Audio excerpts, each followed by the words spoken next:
everyone. I'm Ishika. And I'm Akshay. The thing about wildlife is anyone can fall in love with it through science, photography, literature, or innocent observation. Sharing their love today is Nitya Prakash Mohanty, a herpetologist whose inclusive and personal approach to science is deeply inspiring. After a master's with the Wildlife Institute of India in Dehradun, Nitya did a PhD with John Measy at Stellenbosch University in South Africa. We caught up with him virtually in India, where he's back doing a postdoc at the Indian Institute of Science. Welcome to the Think About Wildlife podcast. Today we have with us Nitya Prakash Mohanty, a herpetologist who has spent the last decade studying frogs and lizards, asking very interesting questions that you'd most likely have never heard of. For instance, can species from one part of India invade into another part? And how do lizards sleep at night even though the night is full of terrors? Very few researchers can so effortlessly publish prolific, insightful academic articles while still going the extra mile to involve the local community in their research and sharing his excitement for science and with all the humans around him. So after his postdoc and PhD in South Africa, Nitya is back in India where he's doing postdoctoral research at the Indian Institute of Science in Bangalore. Welcome to the Think About Wildlife, Nitya. It's an absolute pleasure to have you. It's great to be here. Thank you. Thank you for having me. And yeah, I'm just super excited to chat to both of you, Akshay and Ishika. Thanks, Nitya. So we'll start off right away. Your research asks a ton of very interesting questions, but your model system, as it were, are frogs and lizards. So, and especially in ecology and wildlife circles, the choice of model system has a lot to do with personal connections than what will give you most publications or what's going to advance your career. So, were you that kid who played with snakes and lizards as a child? And tell us about your interactions with nature growing up and how it's linked to your career, if at all. Yeah, right. I have a very, I had a very drab childhood. I was not the kid who kept lizards and snakes as pets or would handle them. Uh, Unlike many of my colleagues in herpetology, who knew from probably the day they were born that they loved snakes or they loved frogs. I did not have any interactions growing up. The only interaction which I think had some lasting impact on my career choices was me visiting the zoo a lot. Um, I would pester my father to take me to the zoo. There is a nice zoo in Bhubaneswar, Odisha called Nandankanan Zoo, and I was a regular. I would go there every week almost. But my choice of studying reptiles and amphibians, it's purely, I think, uh, initially it was a choice it was a decision that was sort of decided for me, that was made for me by my supervisor in masters. But after that, after working with them in Andamans, uh, after knowing their natural history, after spending a bunch of time sampling and measuring them, I think I sort of understood that yes, I definitely like these species. Uh, so it was not as organic for me. It was more that I really liked the questions I was trying to answer, and then these lizards sort of were there, and I sort of grew to love them. It was not love at first sight. It's I think it's fun that you said that, because I remember this one time where you had to catch a flight out of Port Blair after doing some field work, and you had accounted for being there half an hour early to catch some lizards from the airport wall. Right, right. Yeah. Yeah, you have to maximize your time on field. And good thing about checking into Port Blair Airport is that it's a small airport and you don't have to check in 2 hours before. But so I had time enough to try to catch some coyotes. Yeah, absolutely. I mean, almost everyone who's worked in the Andaman and Nicobar Islands, all three of us included, just completely seemed to fall in love with the place.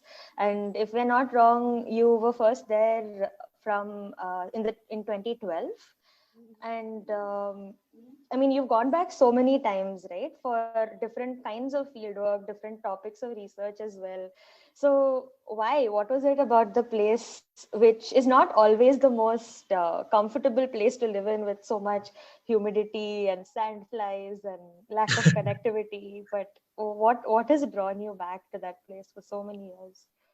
Yeah. I started in 2012, end of 2012, and I've been there for 6 full field seasons and some short visits here and there. Yes, Andamans. What draws one to Andaman? It's a complex question because there's so much complex emotions involved. I would say 3 things. One is Andaman is so full of possibilities. That's how I see it. It's just full of unobserved species, unobserved natural history and interactions. Um, so that is one. Just from the research potential, it's just full of it. And where you would see a bush toad, it's not been described to science before. You would observe lizards sleeping, it's not described to science before. And so that sort of potential is definitely what draws that would draw any academic to a place like Andamans. That's just one.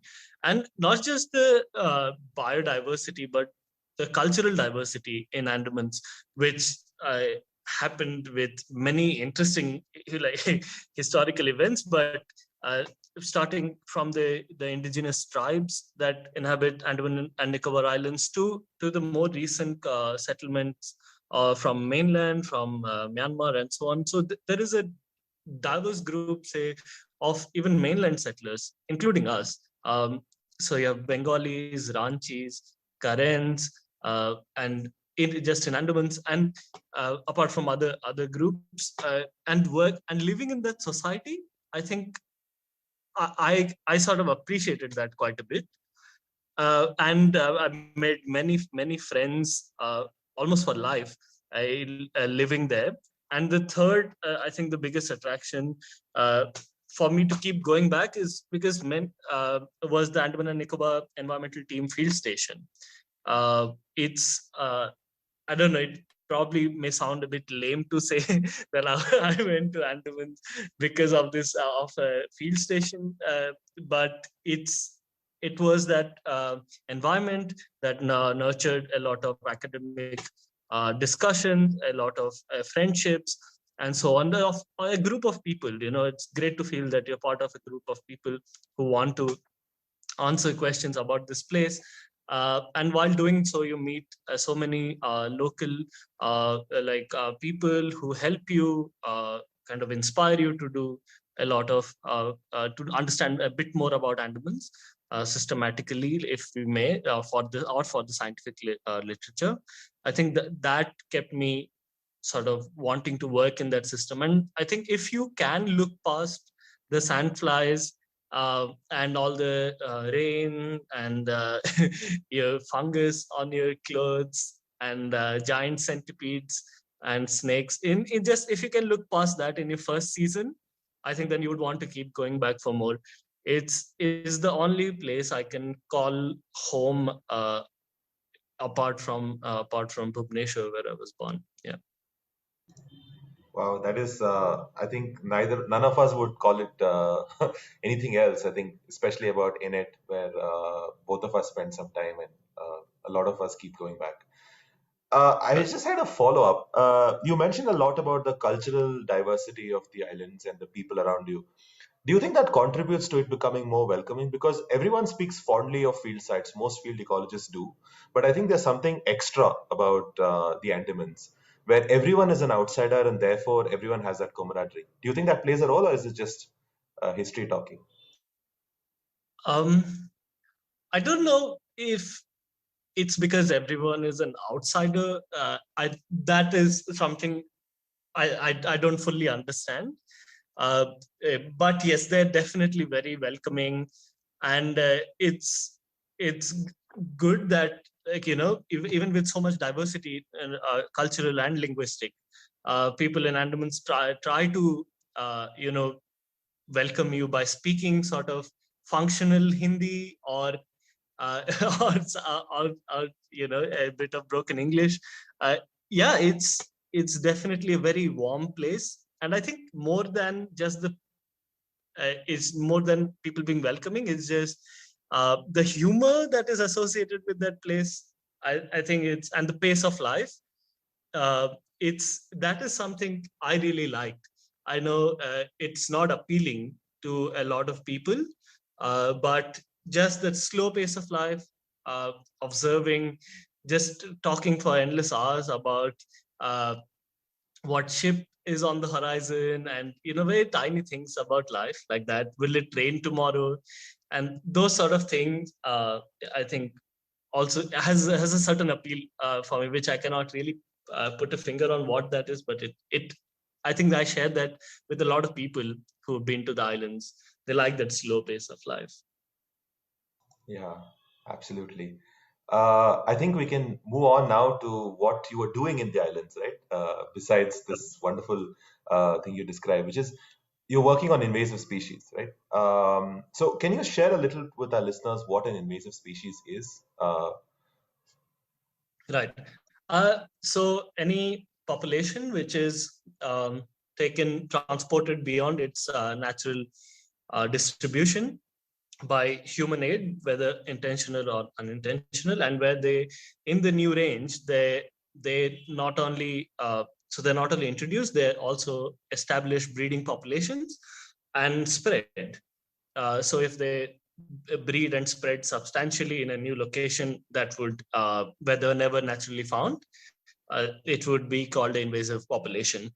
And more often than not, they also tend to have, in simple terms, they disturb sort of the natural balance of that place, if you may, in very simple terms. But yeah, they're likely to have negative impacts on not just the native biodiversity, but also like local economy and so on. So I worked on two invasive species properly in Andamans. I worked on the spotted deer, also called cheetal, axis, and the Indian bullfrog. Yeah, both of which are from the Indian mainland. Yeah.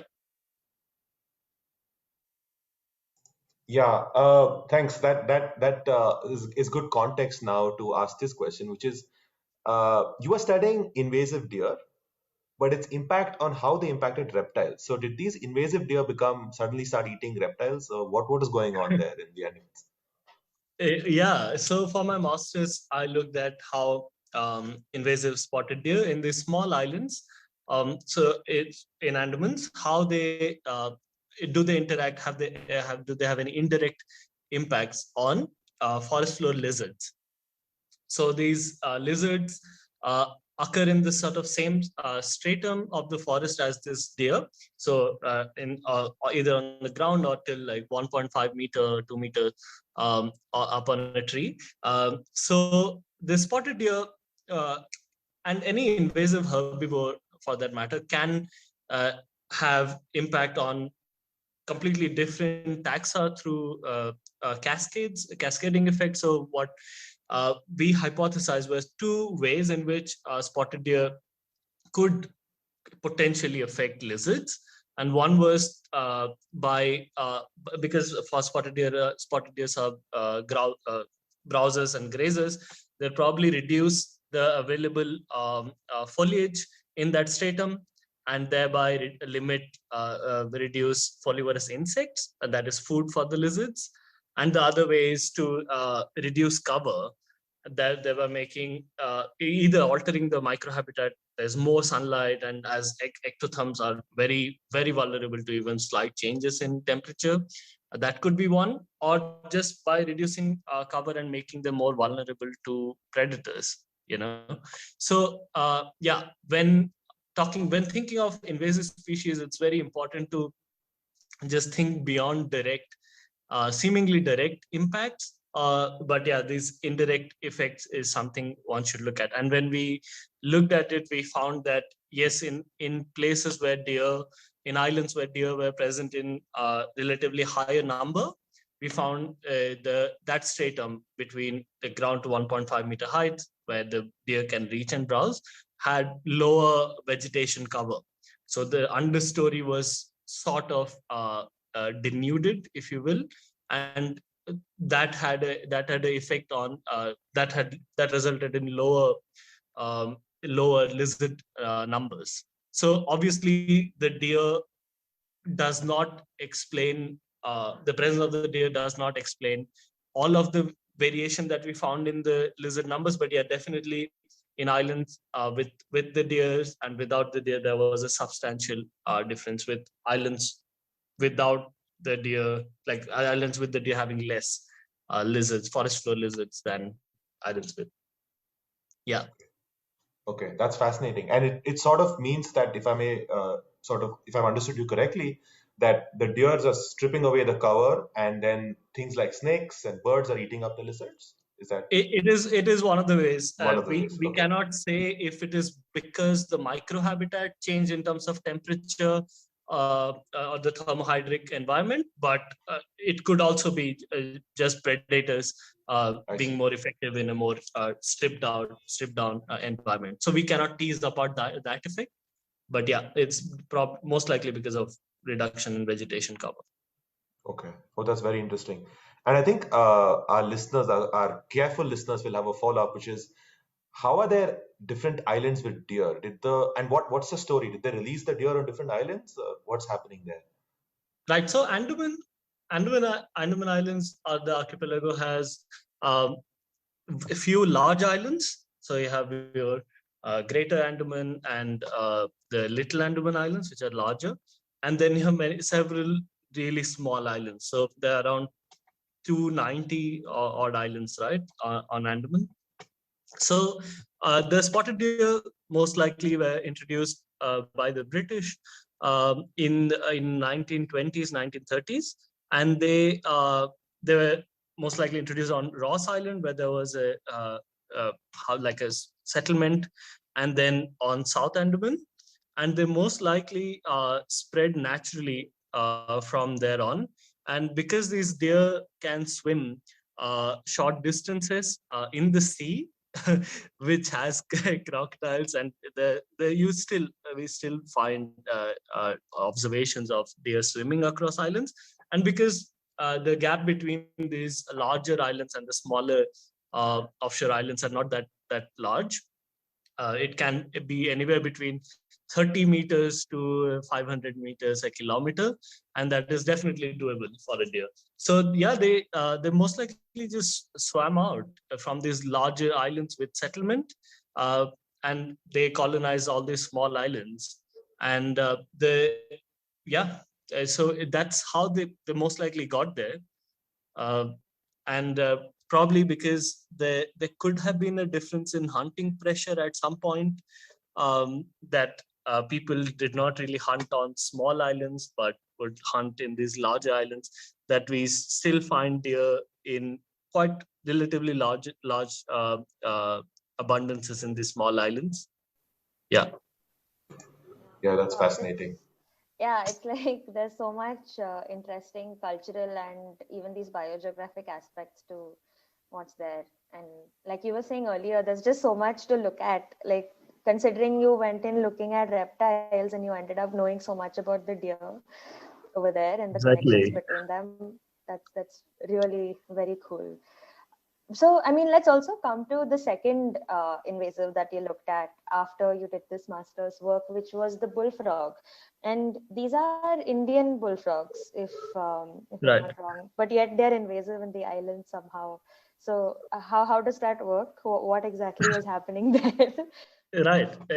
Yeah. So when we talk of or think of invasive species biological invasions, we have to think of ecological and biogeographic boundaries, not political boundaries. It doesn't matter to the to the frog which country they're from, right? So Indian bullfrogs are naturally found in the Indian subcontinent. India, Pakistan, and neighboring countries. But yeah, in early 2000s, they were transported to the Andaman Islands, which never had them. And so since then, they have been proliferating, and they were most likely introduced to two locations, one on North Andaman and one on Middle Andaman, two sites on these two islands. And from there on, they have today they're found on, I think, six major islands. I think they're not on the last we checked in 2018, end of 2018, they were not on Baratang. Um, but yeah, they're on every other island, including Little Andaman now. So Little Andaman, when we surveyed in 2016, they were not there. 2015 to 2016, they're not there. And then I think early 2018, we found a confirmed record from Little Andaman. So that like human transport across these islands, because bullfrog, unlike the deer, cannot swim very well across the ocean.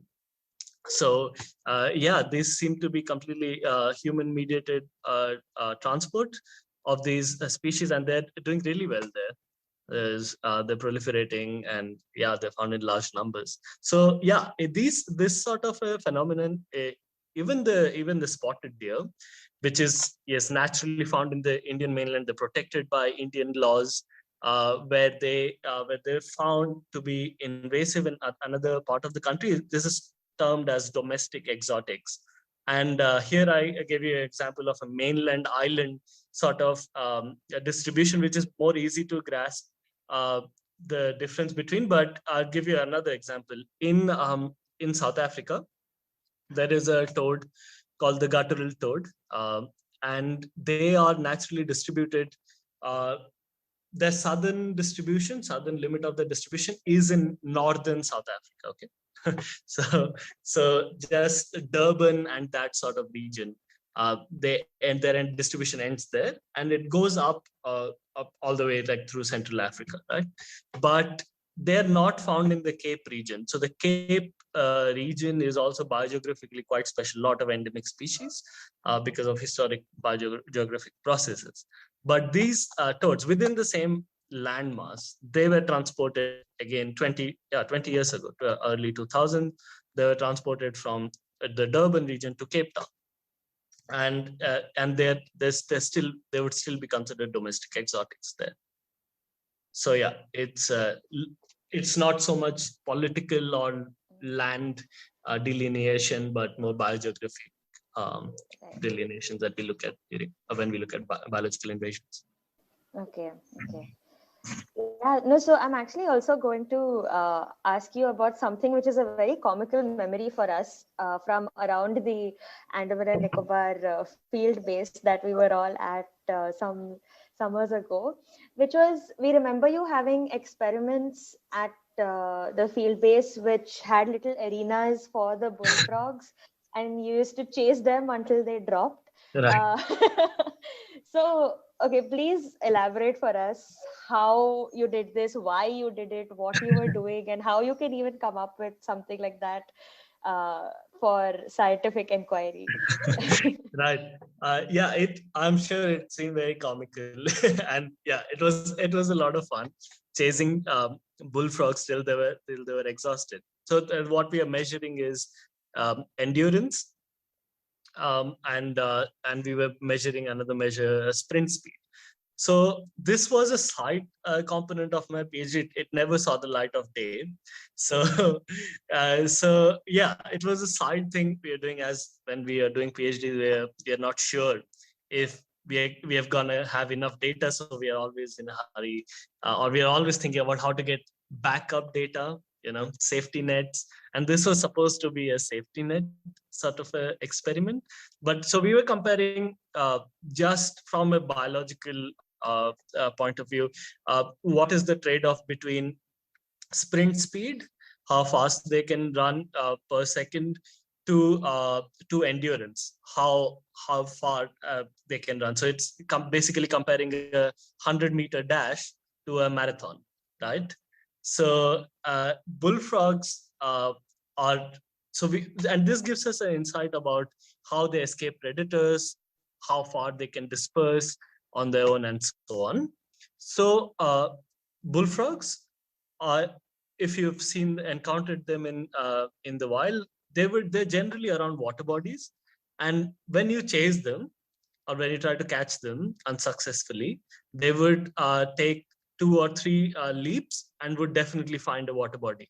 So their strength, their key strategy, if you may, to escape predators is to know where the water body is, and then have these really strong jumps. So we were also measuring how far they can jump. We were videoing these bullfrog jumps in slow-mo, and like some 200 frames per second. It was super fun. And they are, yeah, so they jump really fast so they can escape, but they cannot keep that up for longer. So the endurance as a trade-off is super low. So they can only run like say 30 meters, and they're done. So they're definitely not marathon runners. They're more your Usain Bolt. If you encounter a bullfrog in a field by mistake, sometimes they come quite a bit far upland, away from a water body. So you can definitely catch them. You can run run behind them, and they would be, you can definitely outrun them. They'll be exhausted after say 10-15 jumps. So yeah, we're looking at this trade-off between how fast you can run versus how long you can run. If you compare that to, let's say, a toad, the toads are marathon runners mostly. What they would do is they don't have massive jumps. They would their sprint speed is super low, but they can go on for hours. So I was happy that I was doing these experiments on the Indian bullfrog as compared to, let's say, a guttural toad in South Africa, because I kid you not, these toads can go on for 5 hours, and you would just be chasing them around and around along your circular tracks. And I have some colleagues who have got like severe back pain and maybe probably PTSD from Oh my doing God. these experiments for a long time. But yeah, so that was one experiment which didn't see the light of day. But I don't know if you remember, in that same sort of area, we also had some more funny looking stuff. We had these paddling pools, which are used for babies. They're really colorful. Um, Yes, yeah. and I would like to tell you a bit more about that, because that did see the light of day, and I'm more happy talking about that. As academics, we always have those projects which, every time we think of them, I know, like, we know they're sitting in a hard drive, and like we should get them out, but there are some hindrances to that. They give me nightmares. But yeah, so I would like to focus on the happy stuff. So yeah, we're doing this experiments then on tadpoles. So in these baby paddling pools, we had around 25 of these paddling pools, and we are doing this experiment in summer. That did work out. So we are just looking at how Indian bullfrog tadpoles, which are carnivorous, their entry into a system uh, like the tadpoles which didn't experience them before, and very recently, within like say 10 to 15 years, how do native tadpoles react, because they all breed in the peak of monsoon, and they're all found in the same ponds, ephemeral water bodies. So we are looking at how these bullfrogs, what are the effects on the native tadpoles. And yeah, we found that they instantly, almost very quickly, ate up within a week or so. They would finish all the native tadpoles. We looked at Andaman tree frog, Kalula, and Andaman narrowmouth frog, Microhyla. So yeah, that experiment, although with a sad sort of conclusion for the native tadpoles, that saw the light of day. Yeah, that was a very interesting, and those tubs are themselves very colorful. It was very nice. Yeah, they're colorful. I think some of the tubs also had some froggies on them, and it was, yeah, quite fun to do those experiments. Yeah. Yeah, I think I had to submit sort of that bill to my admin person, and they're like, "Why are you buying paddling pools, bro?" I adopted 20 kids. Come on, soon. Yeah, we'll talk about how you've been like a mentor to many people soon. But before that, a follow up actually. So if they are so poor at moving distances, how are they colonizing the islands in 10, 15 years, except Baratang like you? Right. Yeah. So I think a big influence is human mediated transport. So here, so humans they eat them because bullfrog legs are supposed to be a delicacy, and people sometimes like to have novelty in their backyard. So we did a large survey across the islands. We covered around 100 90 95 villages, major villages in across all the islands, all the 7 major islands, human inhabited islands in the Andamans, and we found that yeah, human mediated transport was super common. And there is a hypothesis that some of the tadpoles could have also been moved along with fish fingerlings, because there is a major aquaculture, sort of household level aquaculture business in Andamans. So in Andamans, because there is a lack of say piped fresh water, lot of houses have, and there's a lot of rain, so it totally makes sense to have big ponds in front of your houses. And all we've calculated, I think I had for one of my PhD chapters, I did this exercise of mapping each of those ponds, and we found over like 5,000 ponds across 7 islands. And so bullfrogs are both transported by humans, and they have this great sort of super rich habitat in terms of water body uh, that they can inhabit. And around 120 bullfrogs can be around a small water body. So there is great habitat for them. They're aided by human movement, and C, they can move short distances between ponds for sure. So that sort of gives them, a stopover. It's not like they're running across a desert for hours on end or days on end. I think they can definitely jump from pond to pond and disperse. And so yeah, so across the islands, definitely human mediated, but within the islands too, they're moved around a lot. So yeah, when that happens, you have definitely a burgeoning population, because you're augmenting places, and you're starting satellite populations, and all these satellite populations converge. Yeah, so that is just 101 of biological invasions. If you have more source populations and you're spreading them across the landscape, yeah, you're definitely gonna have multiple sub invasions sort of converging and taking over the landscape. Wow, thanks. I mean, I think it's also a testament to how well you know your stuff that you were able to give us that 101 so quickly. Uh, and yeah, I mean, clearly you have, your curiosity for science is also very infectious. I mean, we've seen, unlike a lot of other researchers who are an island in themselves and kind of get sucked into their own work so much, you also involve a lot of the people who you're working with, be it a field assistant, be it, even a young person who's interested in your field. And this is not very easy to do always, right? I mean, it's something perhaps that you have to plan, or does it come as a product of a lot of ideation and planning to include people in this manner, or is this something you do effortlessly, or is it something that comes more organically to you? Because there is also an increasing recognition that field assistants ought to be acknowledged and included actively in our research, right? And Right. maybe this is coming about now, but you seem to have always been doing this. So where does that come from?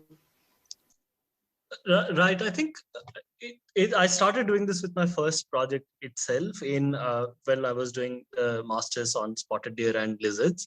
So I was thrown in the deep end.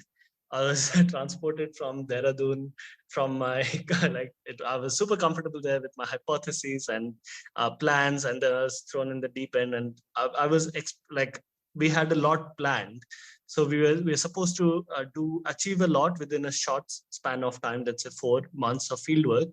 And the enormity of the experiments, that sort of somehow spurred me into discussing my questions and trying to problem solve in real time. So you cannot always go back to your supervisor and say, well, we encountered this really context specific problem, system specific problem, can you help us? The help is right there. People who have lived in those places, they know that system way better than someone who has just dropped in there. So I started discussing my work with my research assistants at that time, Bipin Tirki and Suresh Kujur, and they were really we would work things out ourselves. So obviously there is a broad study design, but then you would definitely encounter, no matter how well you planned your study, you would definitely encounter, because you're dealing with a complex system that is nature, you definitely encounter some on-field problem. And so whatever it was, how to sample better, how to plan better, their opinions were always quite valuable to the project. So that is one, that is on-field problem solving, why it's important to involve your whole team. That's one. Second thing is, in Andamans, you would you would build this long-term fieldwork and long-term relationships with your team to be able to achieve this every year. So and to do that in such a challenging system, you need people you can trust. And for people to put in that effort, that time, that can only come if they're also interested in that. There is only that much salary can do. But if people genuinely buy into the idea, and there is no better way than just telling them what the idea is, because if you found that interesting, it is bound to interest other people. And so that is something I found. If I involved people at the ideation stage, and on field, I think people commit to that. They take ownership, and they feel that it's their project, and they would come up with many solutions for you. And I think those two things, on-field problem solving, as they come to you, and the other thing is long-term research interest, is something why we should definitely involve people we are working with. But I try to do this not only with research assistants, but with anybody I work with. I do that consciously. I try to do that with interns, with people who are just collaborating with me for a short while, because if you discuss ideas, you would very likely that if somebody, it's a independent person who is coming into the system for the first time, they'll be able to spot the problems faster than you, and they will be able to bring in, like, it sounds all rosy saying, oh, we'll ideate and this would leads to fruitful collaborations, but it does. If you have people coming in and actually questioning you at the beginning of your experiments, or while your study is going on, that's very helpful. So yeah, I try to do that. With terms of credit to people who we work with, definitely acknowledgement goes without saying, but I've been thinking a lot of times about authorship as well. And I know many people do this. Many people do give research assistants from local communities or elsewhere authorship based on, let's say, whatever the journal authorship guidelines are. But yeah, I've been thinking about that, and I think I've done okay till now, where we are planning a couple of papers where my long-term field assistant, research assistant family saw Isaac is going to be an author on. But yeah, I definitely keep it in mind. I don't know if I've done absolutely right, I've approached this very correctly till now, but yeah, I definitely, it keeps me thinking. Yeah. Yeah, I think no, that's very interesting because we've all had some great relationships with our field assistants, and it's good to mentally realize and acknowledge how much they bring to your work and also bring to you, right? Because Absolutely. I mean, clearly we learn a lot and we also grow as researchers in that area a lot thanks to these guys. Yeah, absolutely. Like I have with at least one of my research assistants, Isaac, who has been working with me for say 6 years or something like that, 5 to 6 years, and we worked on many projects, many papers. Yeah, I think it definitely goes beyond a professional relationship for sure. Uh, and because you spend so many long months in field under challenging conditions, that like Isaac to me personally was is a great support and source of inspiration for and I'm sure everybody sort of has a few people in the projects, and I think we definitely need to appreciate them, consciously appreciate them more for what they have done for us. Yeah. Yeah, absolutely. Can't agree more on that. And I think we're also planning sometime in the future to involve them on our podcast as well, That more would be soon. fantastic. Yeah, that's a great idea. Yeah, yeah. But I think you hinted upon this of how you involve collaborators, short-term interns, and all of that. And you probably don't remember, but I remember we were on the cab in the Andamans going to base to ANET, and I was scribbling about writing up all the cool stuff that whatever we do, and then you just within minutes pulled out these three amazing articles on how to write a manuscript, and you shared with me, and I still use it and bookmark it. Sometimes I was just wondering, like, how is it that you become one of the instantaneous spontaneous mentorship? How do you build that? Is that some ethics that you constantly work on, or is it something that is part of who you are? uh, I'm a friendly person, or I would like to believe I'm a friendly person. um, and yeah, and at the end of the day, I think uh, I would like to see good science happen and good science get published.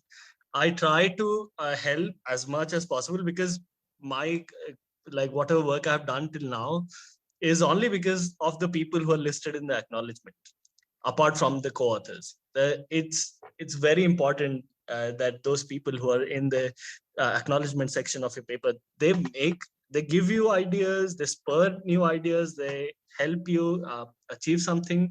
And I think I also try to help as much as possible, uh, and without like I don't want like say authorship and things like that. And I at one point I definitely considered, and I'm still considering, going like keeping a track of papers I'm acknowledged on. Not for some ego trip, but to put it in my CV and say, like, apart from the science in which I had a sort of self like an interest because I gained say authorship and such, I would also like to, I'm proud of the fact that I help in very tiny, in a very little way, some other research get published. It's not just what you're doing as a scientist, how many pixels of knowledge you have uncovered, but what you're helping your colleagues do. Yeah, so I'm always happy to go catch more lizards. I'm more happy to talk about the process of science and things like that with my colleagues. Yeah, because I learn a lot from these conversations. Yeah, no, I think I think we can learn a lot from that. It's not just about looking out for yourself, but trying to see what more you can give back and what more you can do. I think that's really nice. And like also building on that humility, I had like another follow up for you, which is you write a lot, right? I mean, popular articles, academic articles, and we know you're very modest about this, and you undersell how much you actually do. But the true extent of everything you put out there is really quite impressive, and it's rare to find someone who actively publishes the way you do, and not just subsequently or put it off for a later time, but it also seems like it goes hand in hand and you're publishing in real time. And I mean, where does this motivation and drive come from? Like, how do you manage to keep this going? Yeah, I have an Excel sheet. I keep track of things, but that's the short answer. I do have an Excel sheet. When I started getting on more papers and things like that, somebody suggested to me that I should have a Excel sheet, and I keep track of which is where so that it doesn't overwhelm me. So that is one. It's color coded. That helps. But apart from that, I think yeah, I'm not like I please don't I'm definitely not uh, as prolific as many people in my career stage are, and that I really look up to and admire. But I try. I would give myself credit for trying, because I try to see things to completion. Like, I when I was doing my master's, I realized that a lot of work that my colleagues did in or professors did at my institute was not published. They're sitting on a lot of data. I'm not blaming them. It was there. It's a reality of academia that you generally tend to have data that you have not published. And I think as I go along with my work, I would also accrue many data sets that I'd never publish, including the sprinting and jumping bullfrog till now. So I saw that, and I wanted to, like, not just the standard explanation for this is, yeah, we owe it to the public. This is public funded. We definitely must publish it this, or this is private funded. You owe it to someone to get it out there. But I feel I owe it to myself that this is an idea that interested me. Uh, at some point, it might have gone through a lot of trials and tribulations in the, say, peer review process or just executing it, but it's still at the heart of it. It is a good idea. It's an interesting idea. It may just be observation of a bird seen for the first time in Andaman Islands, or a lizard like sleeping, or common names of birds on the Andaman Island. I've done a lot of like really small stuff as well, but I want to see them to completion. And so that is my core motivation, that I want to bring in new knowledge to human society, no matter how small they are. They can be a short note. It gives me almost as much pleasure as a proper paper published, and I think I want to keep doing that. And the second thing is to try and get things published. As for popular articles, I would I would like to write way more than I'm doing. At one point, I really wanted to become a writer, and this is my go-to option number 3 if this career doesn't pan out. My second is to coach +2 students in biology. That makes money. Writing has no guarantee. Anyways, but yeah, I want to write more popular articles for sure. I think I've sort of with the pressures of academia increasing, my like focus on popular articles has reduced, but my goal is to always have one popular article paired with a published article. If I cannot do it myself, I farm it out, if I may, to a journalist. I say, hey, look at our paper. This is cool. Please write a popular article on it. But yeah, I should not say farm it out. It's not. Yeah.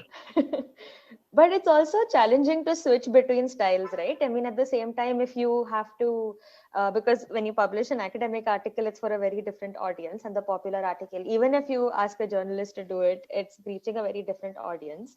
So how do you switch between styles, but still stay effective and keep the message the same across different, whatever mode of science communication? Yeah. Yes, definitely the styles are very different. In science, in academic writing, people expect sort of a formula. and formula is good in scientific writing, in academic writing, right? Because people expect a certain information at the last paragraph of your introduction. People expect certain information at the first paragraph of a discussion. If you don't have that and you're trying to be very creative, then people may be thrown off that. They want to read through your paper quickly. They don't have all the time in the world to contemplate the masterwork that you have created. So scientific writing for me is very formulaic, and I write in a very drab formulaic way, in the sense I plan out all my paragraphs, the skeletons beforehand, and I just fill out those paragraphs in no particular order. But and popular writing, I try to do something new when I try to write. I don't try to follow the same style, beginning with, as the sun was setting on the ridge, we walked along back to our field site and things like that. I've done that many times, but I try to consciously avoid like things I've done before. So there is more room to improvise. But I think a lot of people successfully, and I think it comes with a bit of experience and authority, that you are granted that flexibility to use your own voice more. And I admire this in many authors, that their writing always has a stamp of their individuality. They would write in a certain way and use some words which you would not use as a early career academic, or you may think that people will frown upon this. One of my colleagues, in a paper that we did on toads in Mauritius, he says something about the land of the fearless dodo. And I was like, okay, I would not write it, but this is great. Like it's such a breath of fresh air, It's not scientifically inaccurate, so he can put it in the paper, but it's not something you expect of when you're reading a normal paper. So I think I'm trying to do that, but I don't have enough confidence to try out these things. I definitely try to tell a good story, no matter if it is a scientific article or a popular article. It should definitely involve the readers. But yeah, there is less chance of opportunities to build suspense and things like that when you're writing a scientific article. Yeah, I try to tell a good story, no matter the medium. Yeah, it's also quite evident from everything you've said that these are all very conscious decisions where you're constantly honing your skills, learning from others, and sort of building. It's all about deep work, it seems like, and it's very inspiring anyway. So who have the ones that have inspired you? I mean, people. It could even be inanimate objects like books and places. Right.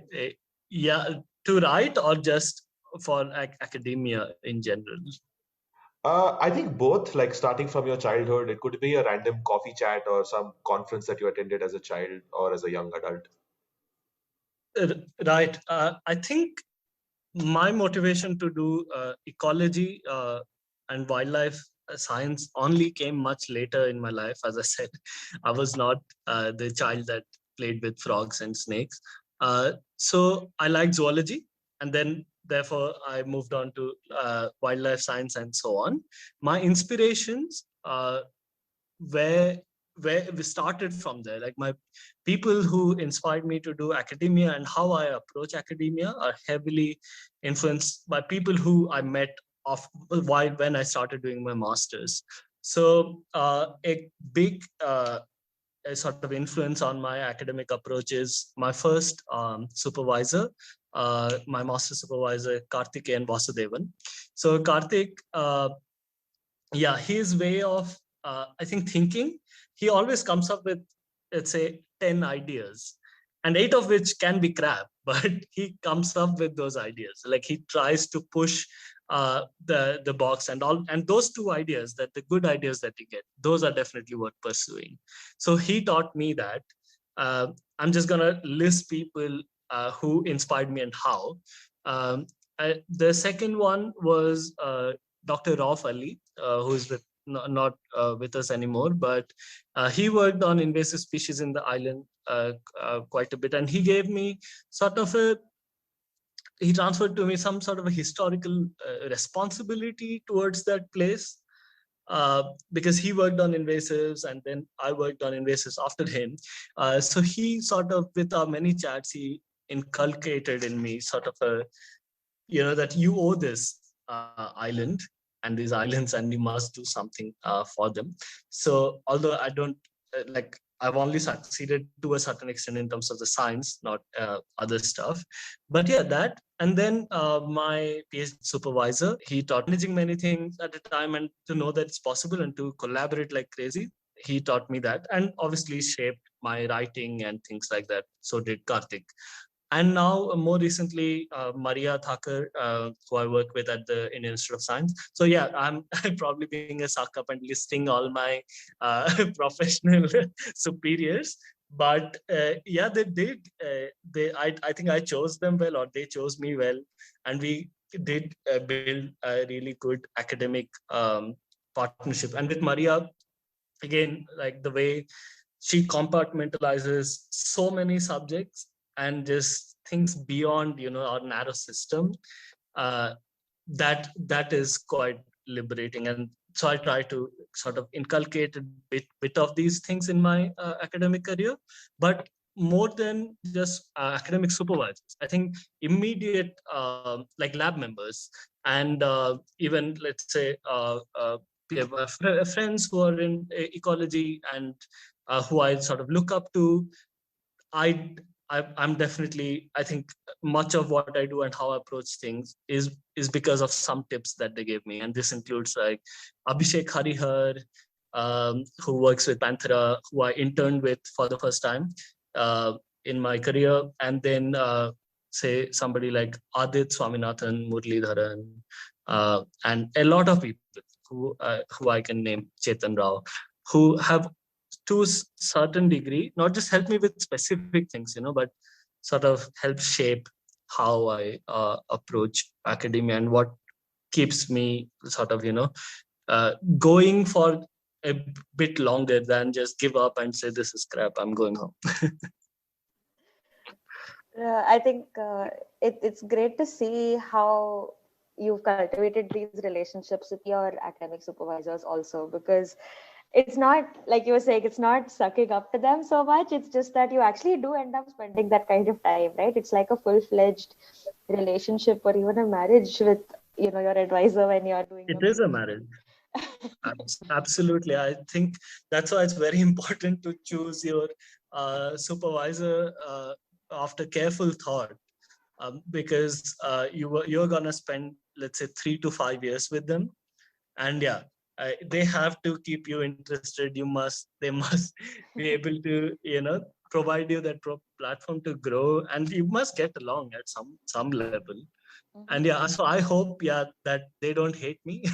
That's my expectation. But yeah, I think I have healthy relationships with them all. And yeah, I try. And like you were saying, you're a friendly person, so there's definitely, yeah.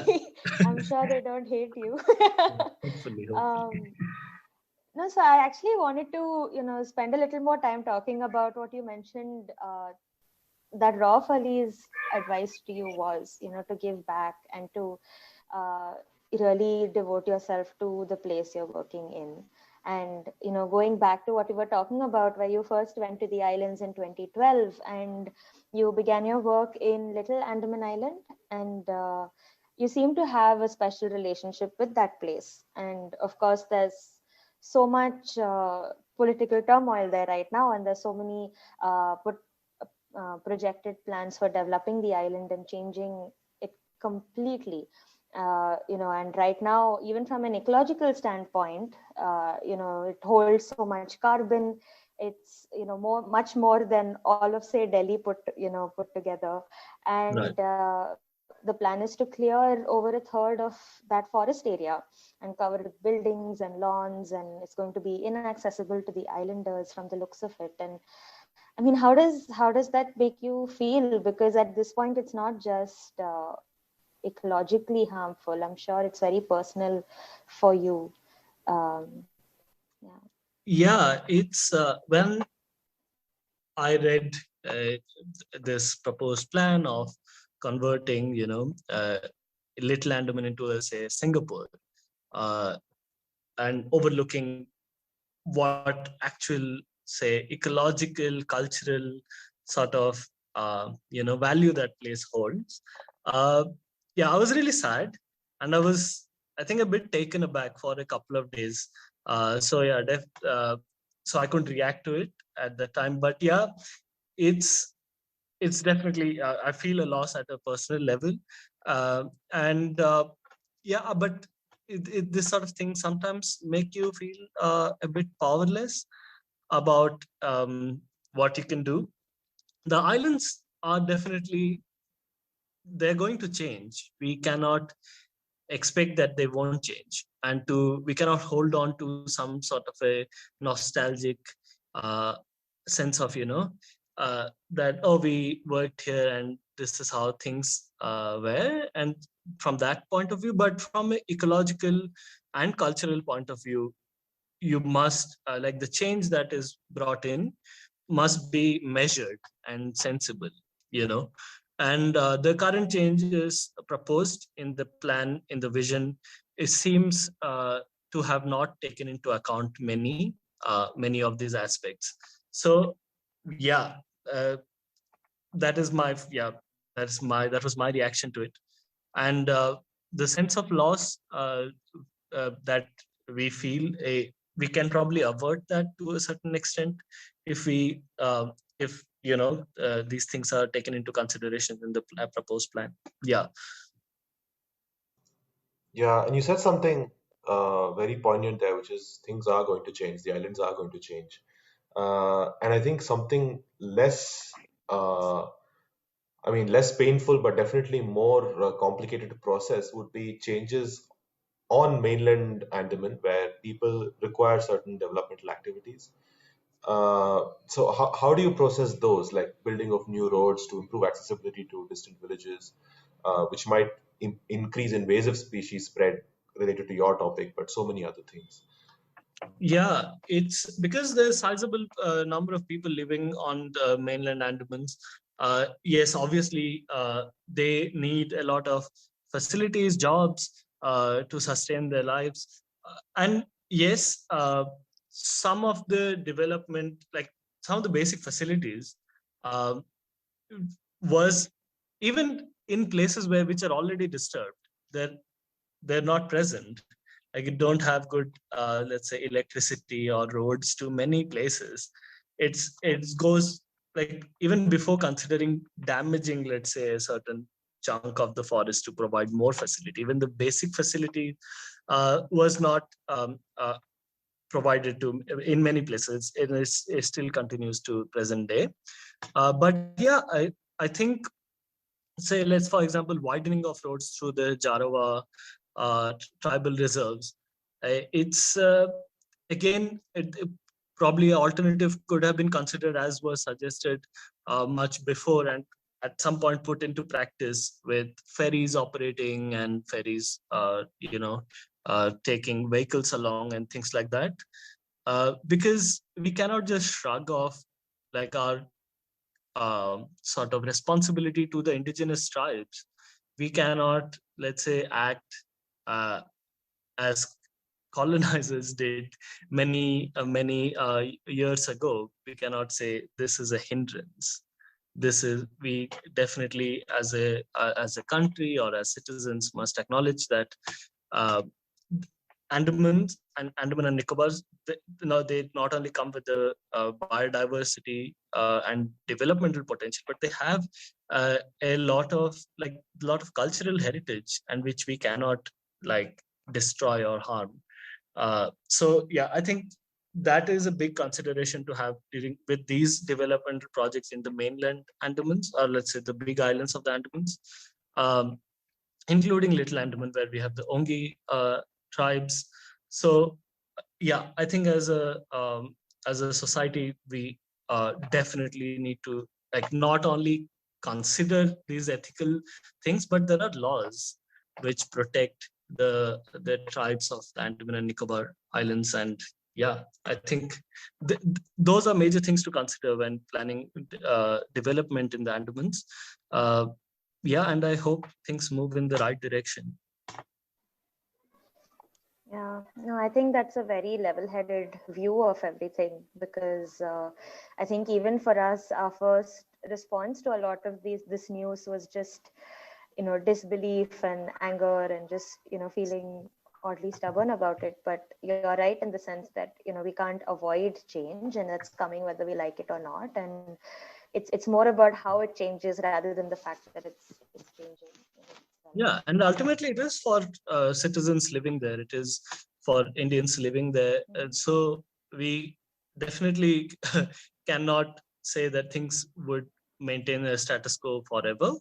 But yeah, I think a lot of the development can happen without substantial ecological costs. Let's say, for example, Little Andaman already has like a section of, say, palm oil plantations which are abandoned. So if there is to be some sort of context specific tourism, which is rather than say water, like say having something crazy from a Singapore model, but having something relevant to the context.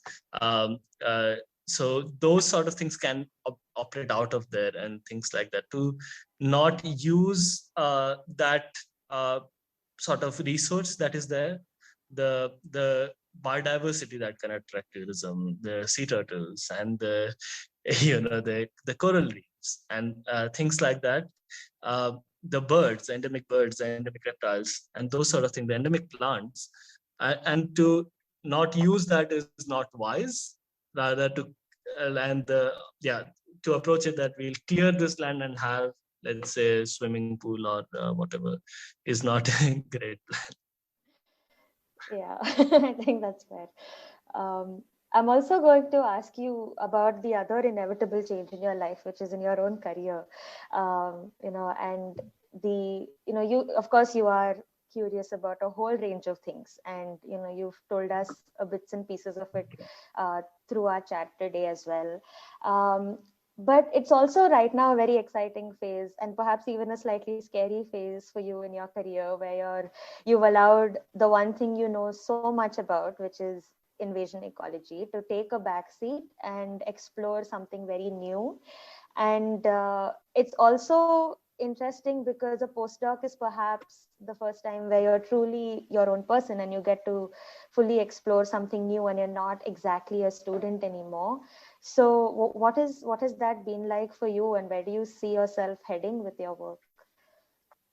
Yeah, just to give you a bit of context, yeah, I switched my focus to from invasion ecology to sleep ecology or behavioral ecology, or ecophysiology of sleep, if you may. In reptiles, I still work on many reptiles, but so I did that after like like months and months of thinking and pondering, asking people for advice if I should make this switch. And why I wanted to make the switch was, I think in the long run, I wanted to answer this question. Like invasion ecology is fantastic in the sense there's so much to learn and explore there.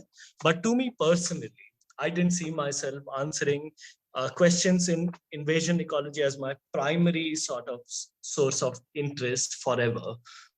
So I definitely do invasion ecology now, but as a secondary means I collaborate. I don't lead many invasion ecology work, but with sleep ecology, uh, I found that this area is so unexplored or so underexplored that there is enough questions there for me to explore for a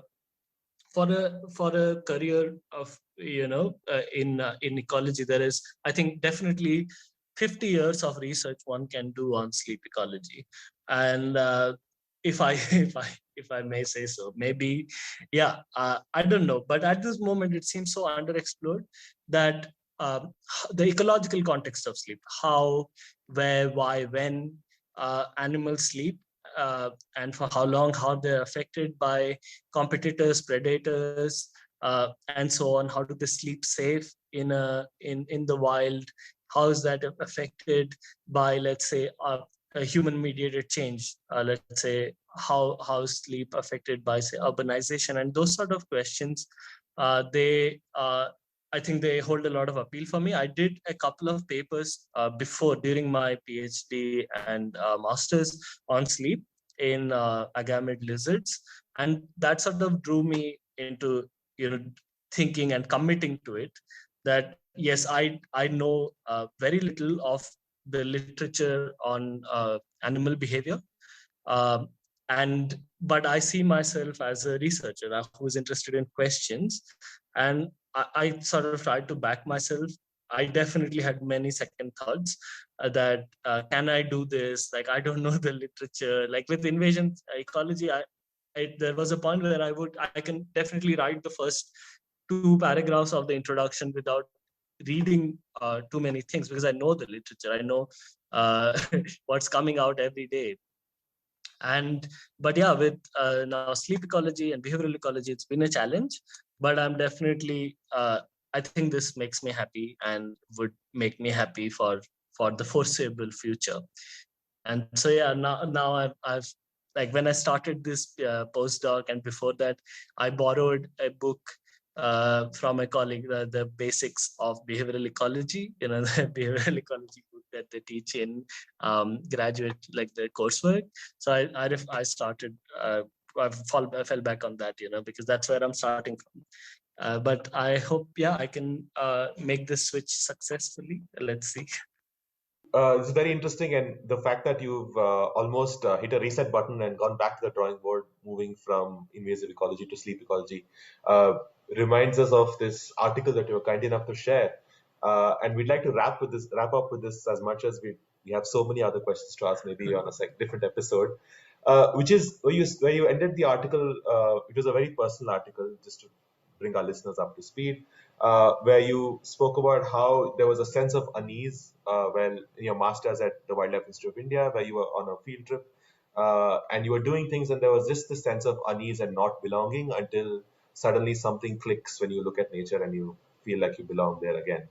And so tell us about this personal journey, because you seem to be comfortable moving from that first space of unease to back into ease or happiness, or whatever, academic and otherwise. So how do you, now you seem to be a master in that. So how do you manage that? Yeah, like the article I shared with you, it was the first ever article that I wrote, like popular article, just talking about my first experience in going to field. It was on our orientation tour at the Wildlife Institute of India. So till the time, I did not ever work with proper wildlife. I didn't have much interaction with nature per se. But yeah, with that trip, I felt I belong. That yes, I can see the value in doing this, and I can feel that I can contribute to it, and I am a part of it. With this, yeah, this switch, you can only wish that happens organically, but sometimes uh, you'll have to like tell yourself that it's fine. You're venturing into uncharted territory. That, let's say, sleep ecology, not a lot of people work on it, and which may mean that yes, you're doing a new thing, which is great and full of potential, but you also don't have many colleagues to fall back on. You don't have many papers to fall back on. Whatever you're saying or doing can be wrong, but you don't have any way to sort of check that.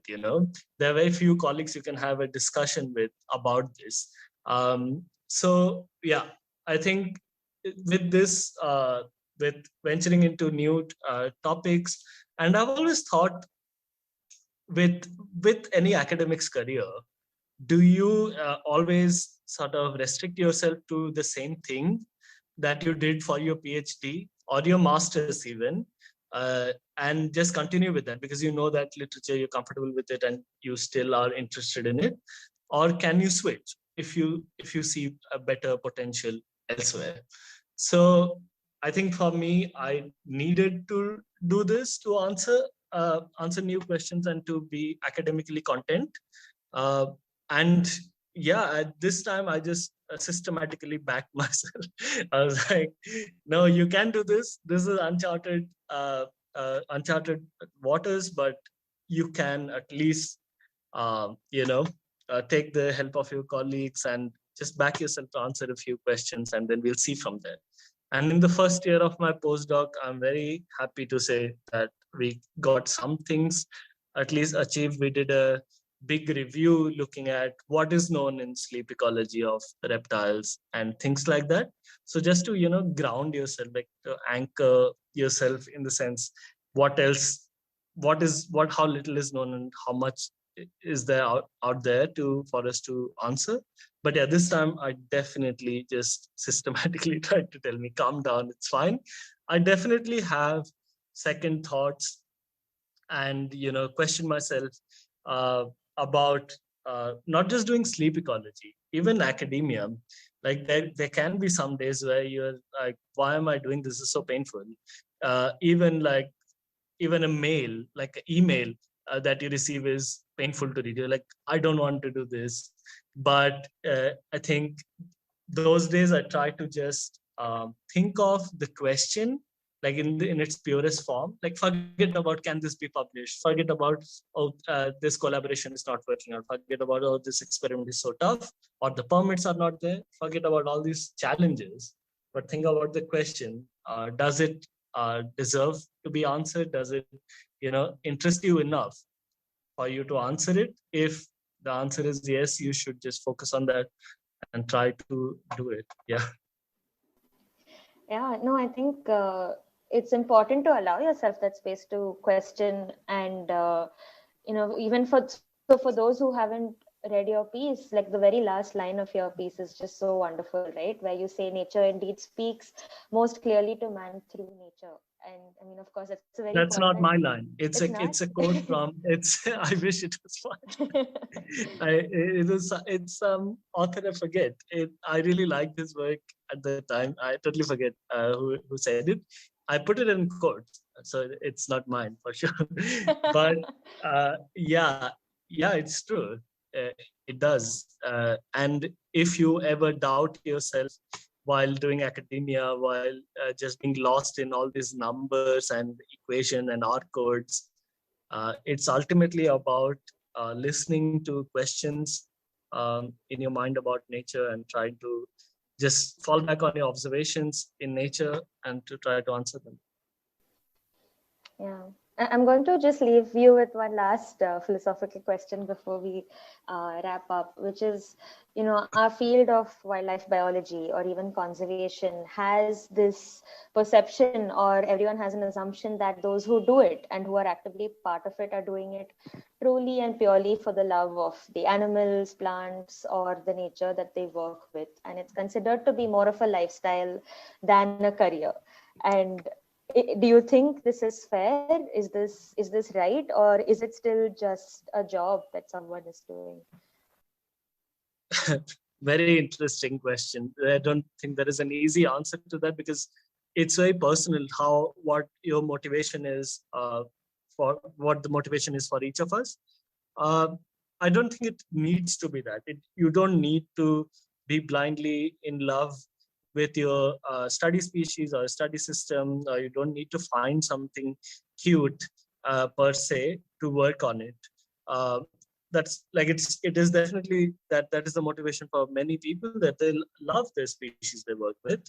But for many others in ecology that I have interacted with, including and I identify with this sort of emotion, that I like the question. Yes, and if the species is something I like working on, they're easy to handle, or they're cool, like let's say lizards. So yeah, that is secondary for me. But yeah, the question is good. The species you work with, you can at least tolerate it, and you can like it to a certain degree. If you may not love it, you may like it as a friend.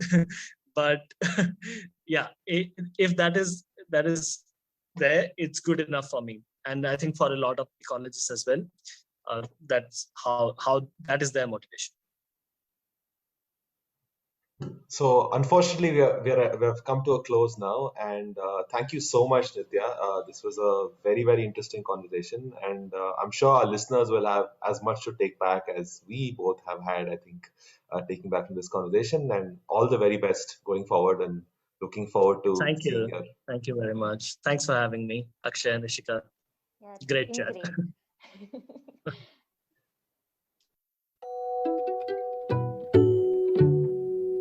We had a great time recording this episode. We hope you enjoyed it too. Thanks for listening.